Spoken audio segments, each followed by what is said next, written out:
Et si l'une des histoires les plus célèbres de la Bible était en réalité une invention humaine?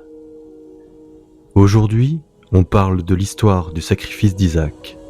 Et surtout, pourquoi cette histoire ne peut pas venir d'un Dieu d'amour? Dans le livre de la Genèse, au chapitre 22, on lit que Dieu met Abraham à l'épreuve.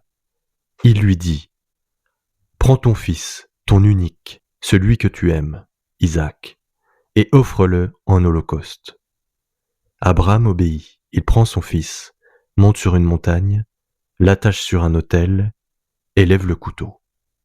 Mais au dernier moment, un ange l'arrête. Dieu lui dit qu'il a prouvé sa foi. Isaac est sauvé. Fin de l'histoire.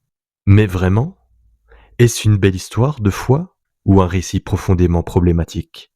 Première question. Un Dieu d'amour pourrait-il vraiment demander un tel acte? Dieu se définit lui-même comme amour. Il interdit formellement les sacrifices humains. Il condamne les cultes qui les pratiquent. Alors pourquoi aurait-il demandé à Abraham de tuer son propre fils? Ce n'est pas une épreuve, c'est une horreur. Ce n'est pas une démonstration de foi, c'est un test cruel, absurde, digne des divinités païennes qui exigeaient des sacrifices sanglants. Le Créateur ne se contredit pas.